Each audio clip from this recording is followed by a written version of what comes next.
What are the keys to Game 5 for the Pacers? Where could this series go next after the Pacers shellacked the Knicks in Game 4? Jonathan Macri from Knicks Film School joins to break all that down. We talk Brunson, Siakam, Haliburton, small tweaks that could be coming, the importance of Game 5, and plenty more on today's Locked On Pacers podcast.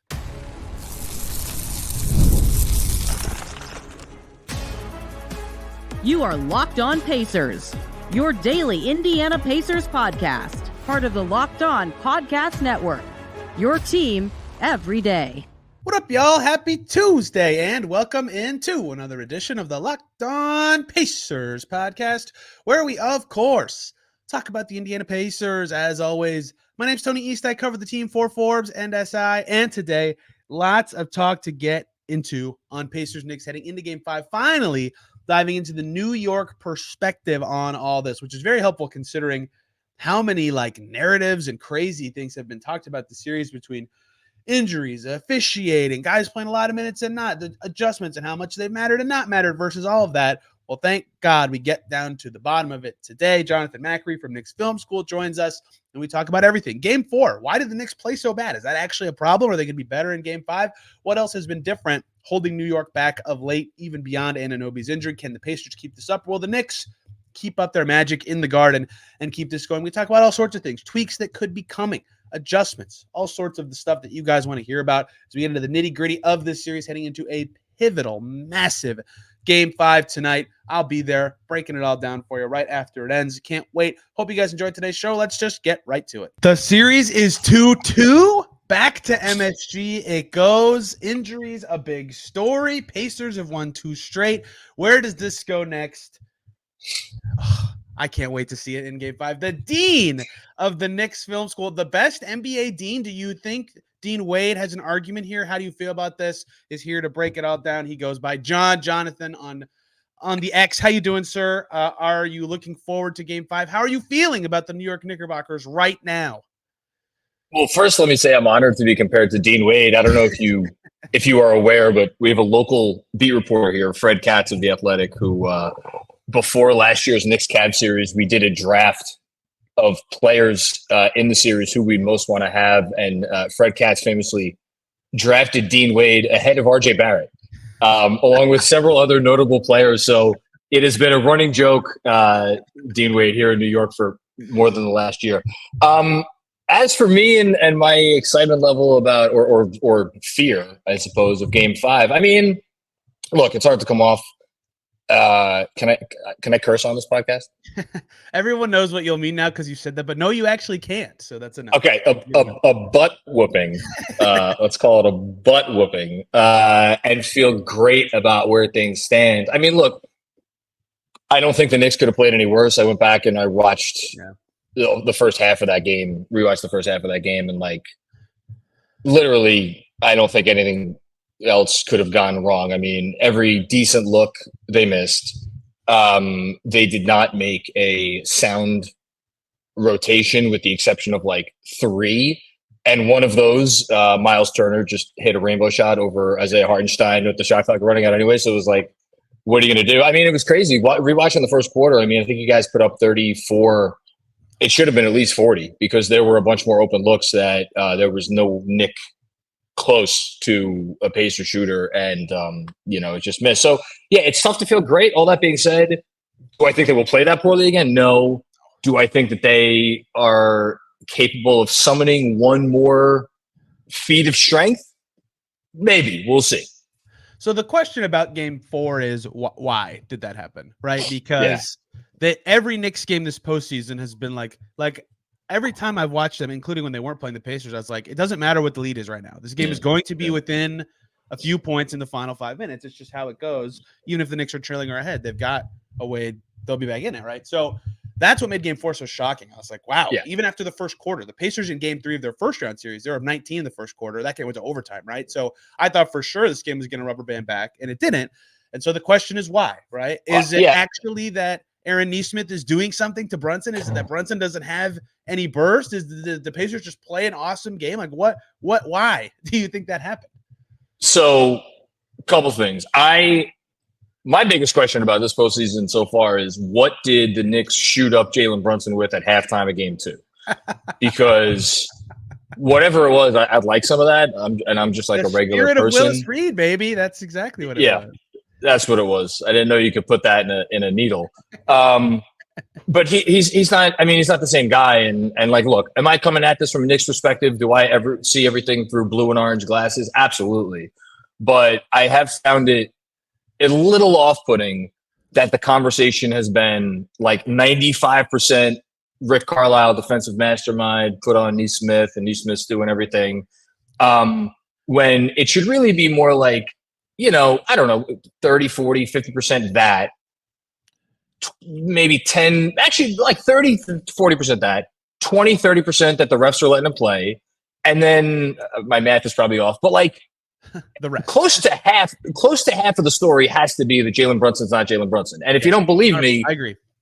Go back and watch any of the games when he was putting up numbers literally not seen since Michael Jordan. So, and like even today, Brian Windhorst on the Hoop Collective had a great stat. Like the lift on his jumper is like 4 or 5 inches shorter on average in in the last game than it was like throughout the course of the playoffs. So he has no lift, he has no burst, he has no side to side movement. He's just not himself. To answer the other question, like what else could it have been in game 4? Look, I think the Knicks this postseason, if you go back and pay attention to the fourth quarters, and even honestly going back to like not the whole season, but definitely the last few months since they've been shorthanded, they have been starting slow, and they find a way to stay in these games mostly because someone will hit a shot and like someone else will hit a shot and they'll get a spark off the bench. Well, now all of a sudden, that spark you used to be getting off the bench in the form of Deuce McBride or Bojan Bogdanovic, well, now it's not really there because, like Bojan's gone and like Deuce, all of a sudden it's like he's their only other primary rotation piece, and he's playing a lot of minutes, so that spark factor really isn't quite the same. And then the Pacers, just after a while, they knew they had the Knicks in a blender, and these are lineups that New York is playing right now with 2 big men. And like, I understand why they're doing it. They're doing it because of Thibodeau is worried about the rebounding. With the alternative is start McBride, put 4 guys out there who are 6'4" or under. He doesn't trust it, so put pressures out there. Guys are running around like chickens with their heads cut off. So I think when you combine the fact that there was nobody who could just make a shot for the Knicks and their slow start defensively, do I think they're out of gas? Like, I don't know, man. I watched a 9-minute stretch of defense from the 7:30 mark of the third quarter of game 3 to the 10:30 mark of the fourth quarter of game 3.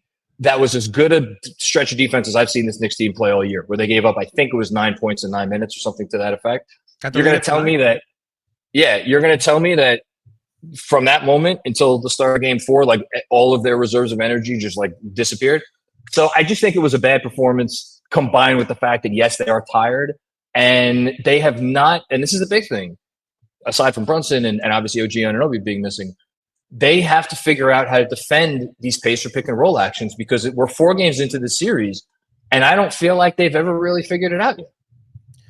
Yeah, the OG absence, obviously, he's very good. Like, we could just stop the discussion there and be like, yes, he's out. That's really bad for the Knicks. Like, we don't have to say anything else.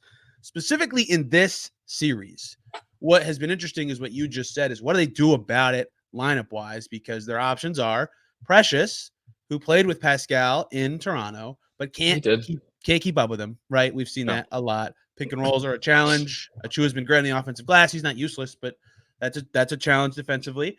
What they've gone to a lot is Josh Hart. There's 5-6 inches there.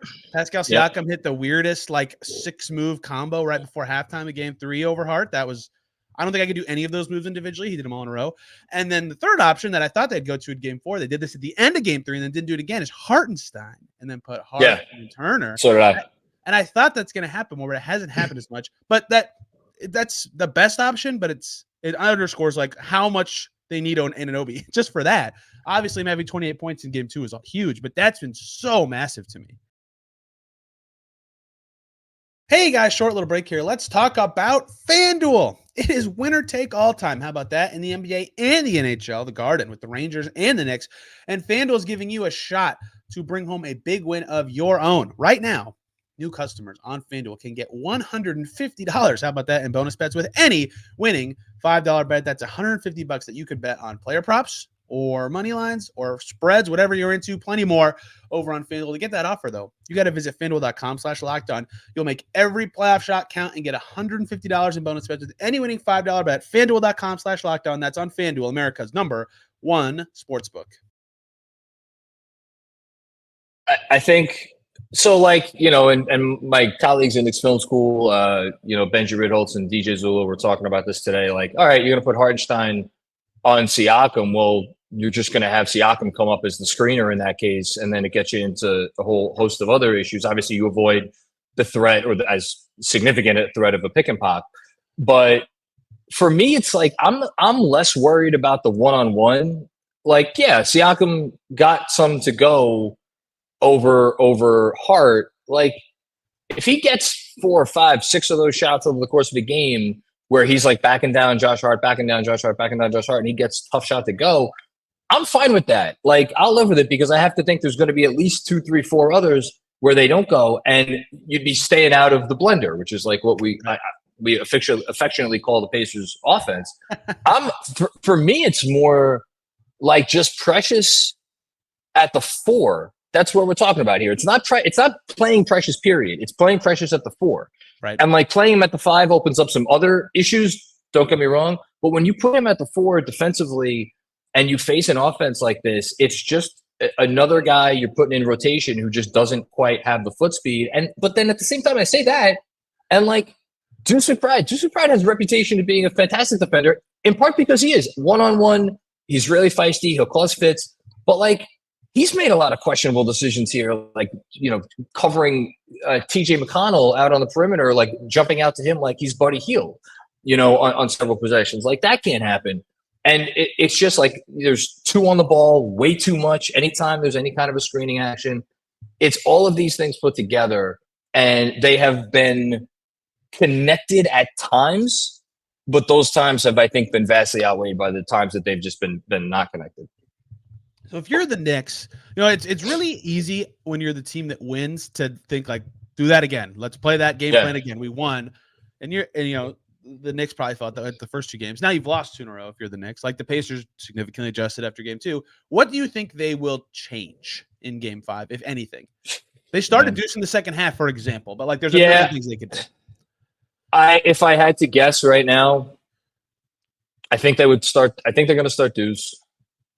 If not, this is going to sound insane. I don't think they're going to do this, but like at this point, can you completely rule out starting Alec Burks, who, for any Pacer fan who may not know the full story, was basically mothballed because he was terrible. He from the day he was traded to Detroit until he was finally out of the Knicks rotation, he was playing like the worst rotation player in the league outside of maybe, some guys on like some tanking teams. And he's looked pretty good. Now, he's looked good on offense. Defensively, I still have a lot of question marks. And again, that's the end we're really talking about here.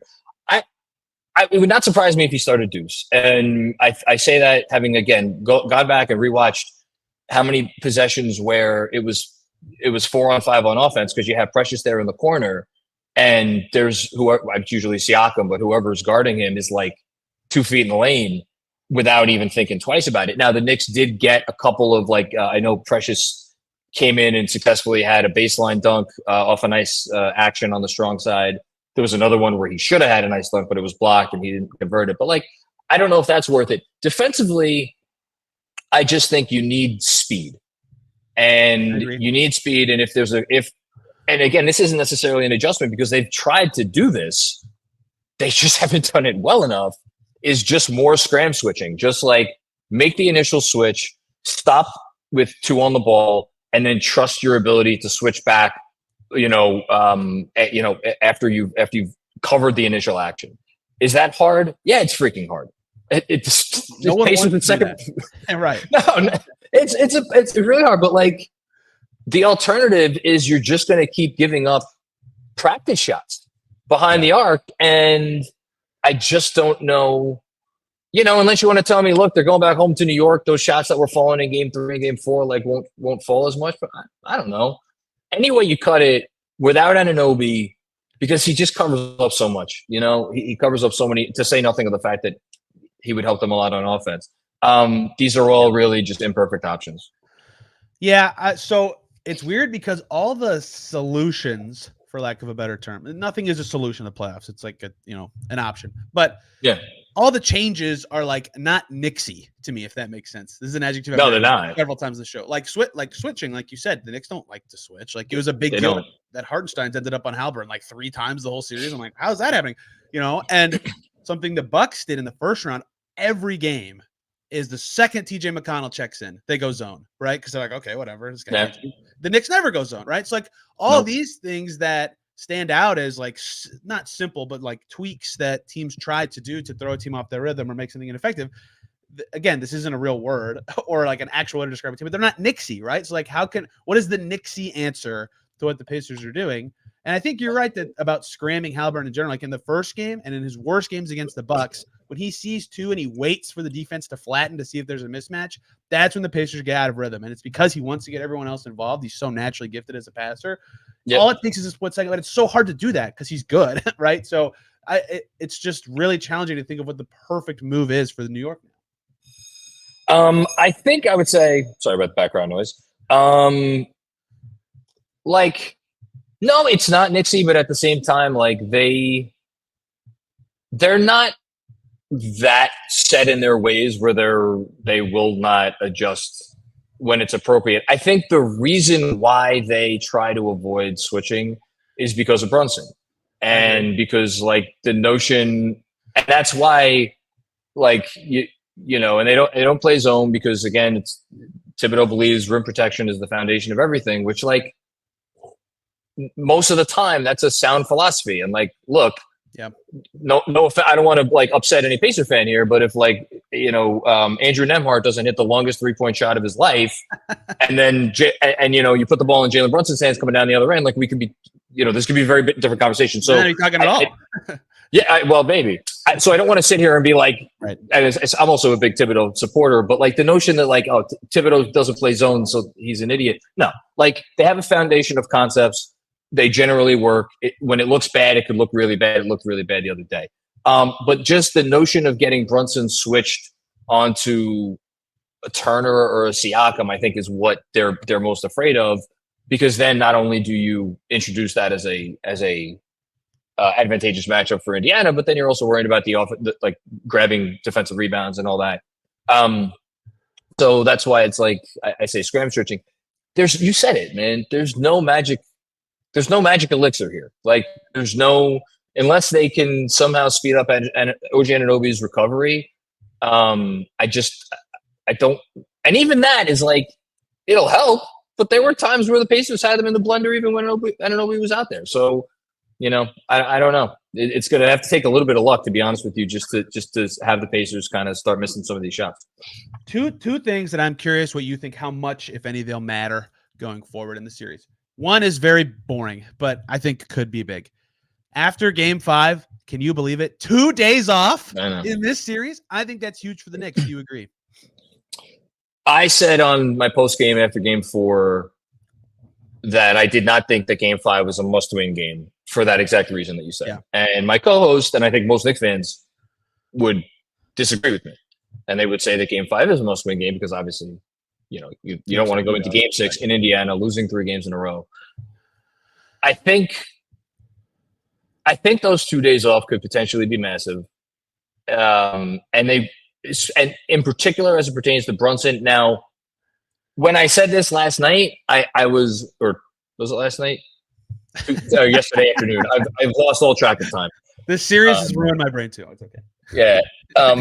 I was thinking maybe Anunoby could play in Game 6, and now the more you just hear, it's like, no, Game 7 would almost be a miracle. For those who don't know, Tibbs said before Game 4 that he's not even running yet. Like that. That does not seem like a play in Game 6 kind of thing, but I'm not here to guess. Anyway. No, he's not going to play in Game 6. If anything, it's going to be in Game 7, and even that I think is a stretch. But no, do I think 2 extra days would help? Yeah, I think 2 extra days would help. So look, odds are the winner of this game is going to win the series. Because here's the thing: if the Knicks could somehow do enough to beat this Pacer team in Game 5, that would show that they still have some kind of a workable plan. Could the Pacers come back and win Game 6 and Game 7? Absolutely, it wouldn't shock me. But No, I think the 2 days off will make a difference. One more break here, guys. Let's talk about PrizePicks, America's #1 fantasy sports app. More than 3 million members. Easy and exciting way to play fantasy sports action. You pick more than or less than on 2 to 6 player stats. Watch the winnings roll in. With the NBA playoff action rolling on, this is the best time to hop in. You can up to 100 times your money on PrizePicks as you and the world's best players take the game to a new level during the postseason. You can up to 100 times your money with as little as 4 correct picks. You can turn $10 into $1,000 with basketball, hockey, and other sorts of entries today on PrizePicks, America's #1 fantasy sports app. How do you play? It's simple. You can do it in a minute or less. You'll get quick withdrawals with easy gameplay, enormous selection of players and stat types like, for example, Caitlin Clark debuting tonight, more than or less than 30 points, for example, or Nikola Jokic, more than or less than 10 rebounds, plenty more that you can do over on PrizePicks. Download the app today. Use the code LOCKEDONNBA for a first deposit match up to $100. Again, that's LOCKEDONNBA is the code on PrizePicks. Download the app today and use that code for a first deposit match up to $100. PrizePicks, pick more, pick less. It's that easy. I agree. I think that it's the only time of the series, right? Game 7 would be Sunday, I believe, just given what the TV schedule looks like. So, yep, huge Game 5, and like the Pacers would say, well, that benefits us too. We get healthy too. It's like, yeah, but the way the Knicks play and the minutes their players play, like clearly it's a little bit different. The other thing I want to know what you think about is, look, throughout the series, just given there's a lot of like-sized guys on both teams, like guys have ended up on everybody at times, but game 4 opened with Haliburton on DiVincenzo instead of Hart. I thought that was really interesting. And I don't necessarily think that's why Dante didn't play well. Like, I don't necessarily think those are related, but like, if that's a thing that Pacers go to again, I wonder if there's a, let's get Dante some ball handling reps quota from Tibbs. Cause I think that would be smart and interesting.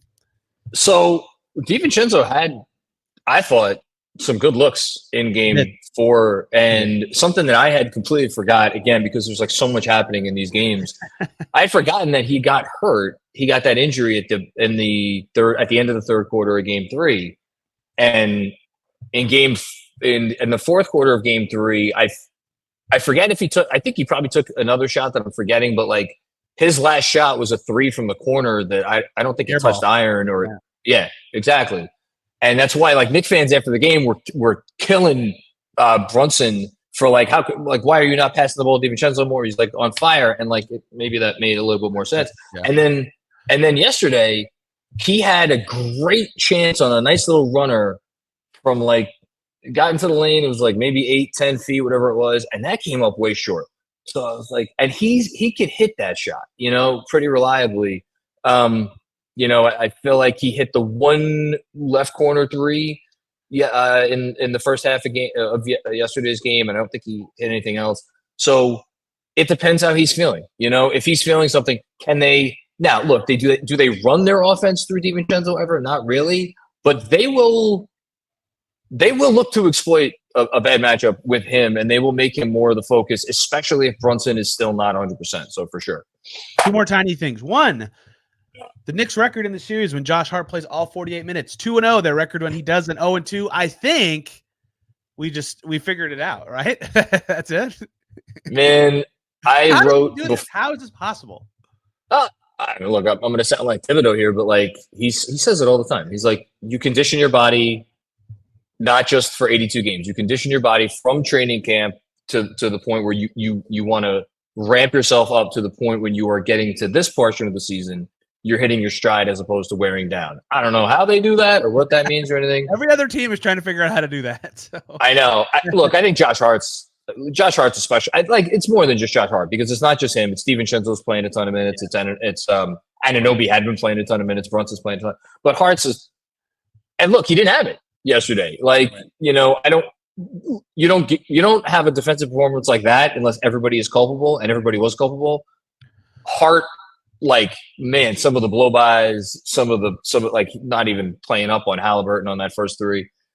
So he just needs to be back to being Josh Hart. And I said it before the Philly series. I said he was the X factor for me for that series.